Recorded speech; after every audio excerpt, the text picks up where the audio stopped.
From the moment that you wake up until you go back to sleep, your brain is lying too. Your brain doesn't do this maliciously or purposefully, but it does it all the time. In fact, there are so many ways that your brain lies to you that if you want to know the truth of any situation, you have to actively look for it. So here's how your brain lies to you every single day.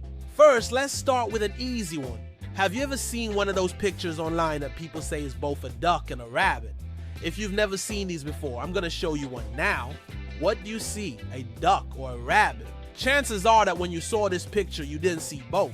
Instead, you saw either a duck or a rabbit, and the reason for this is because your brain makes assumptions about things. When you first saw this image, your brain made a quick assessment and decided that this was either a duck or a rabbit. But it wasn't actually either. It was just a picture of a duck and a rabbit superimposed on top of each other. This is called the Necker cube, and it's just one example of how your brain fills in the blanks. In fact, every day your brain does something similar with everything that you see, hear, smell, taste, and feel. For example, if you were to take a piece of bread and cut it in half, you would be able to see that one side is brown and the other side is white. But if you took that same piece of bread and placed it on a plate next to another piece of bread, you wouldn't be able to tell which piece was which. The reason for this is because your brain has already categorized the pieces of bread into two groups, one for brown and one for white. So even though both pieces of bread are exactly the same, your brain still tells you that they're different. So whenever you're trying to figure out if something is real or not, remember that your brain will always try to categorize it first. And that might not always be accurate. The fact of the matter is, our brains lie to us all the time, and we usually don't even realize it. For example, sometimes our brains will play tricks on us by giving us optical illusions. Optical illusions are images or situations where our brains interpret what we're seeing incorrectly. There are all kinds of different optical illusions, but they all have one thing in common. They trick our brains into thinking something is true when it's not. Here's one of my favorite examples. Have you ever looked at a clock and seen that it says 12:03 or 1:34? Our brains have been programmed to read numbers in a certain order. So when we look at the clock, we automatically read it from left to right. However, if we were to reverse the order of the numbers, our brains would still read them from left to right. This means that our brains would tell us that the clock says 12:34, even though it really says 34:12. This might seem like a small thing, but it's actually a big deal. It shows us that our brains don't always process information in the way that we think they do. And optical illusions can be much more than just a fun party trick. They can also help us learn more about how our brains work. For example, scientists have created optical illusions to study how our brains process motion. By showing people a series of still images that are slightly different from each other, scientists can create the illusion of motion.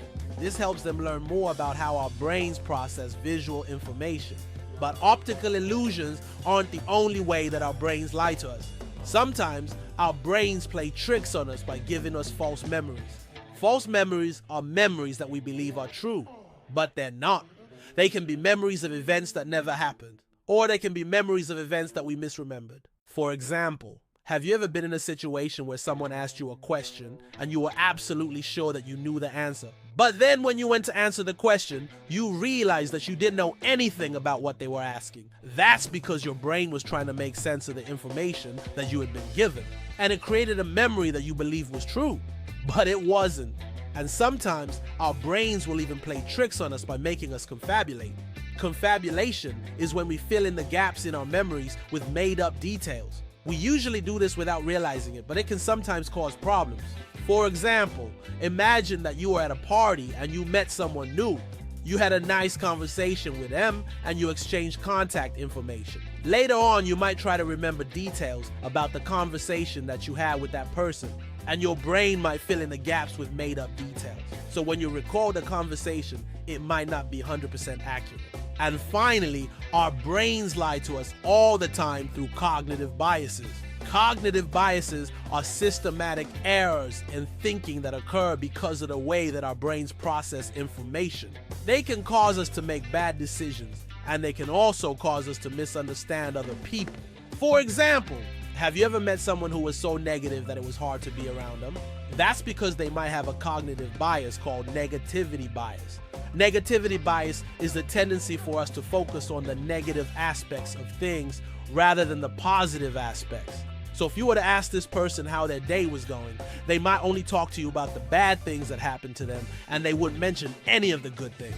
So as you can see, our brains lie to us all the time. They do this through optical illusions, false memories, confabulation, and cognitive biases. These are just some of the ways that our brains lie to us. And it's important to be aware of them so that we can better understand ourselves and the world around us. But there's one more way that your brain lies to you every single day that you probably don't even realize it. As I said before, your brain categorizes everything that you experience into various groups. This allows you to quickly process information, but it also causes you to stereotype people and things. For example, let's say that you see a group of teenagers walking towards you. Your brain might categorize them as being loud and obnoxious because that's what you've experienced in the past. Even though not all teenagers are loud and obnoxious, your brain still tells you that they are. This is called stereotyping. And it's one of the ways that your brain lies to you every single day. Stereotyping can cause us to make unfair judgments about people. And it can also lead to discrimination. For example, if you believe that all teenagers are loud and obnoxious, you might not hire a teenager for a job, even though they might be qualified for it. Stereotyping can also cause us to miss out on important information. For example, if you believe that women are bad drivers, you might not listen to a woman who is giving you directions. Stereotyping can lead to all kinds of problems, but it's important to remember that it's just a product of your brain trying to make sense of the world. It's not always accurate, and it can cause us to miss out on important information. So next time you meet a stranger, remember that your brain might be lying to you about them. Don't let that stop you from getting to know them. They might teach you something new. If you want to know more about the mind, stay tuned for more videos.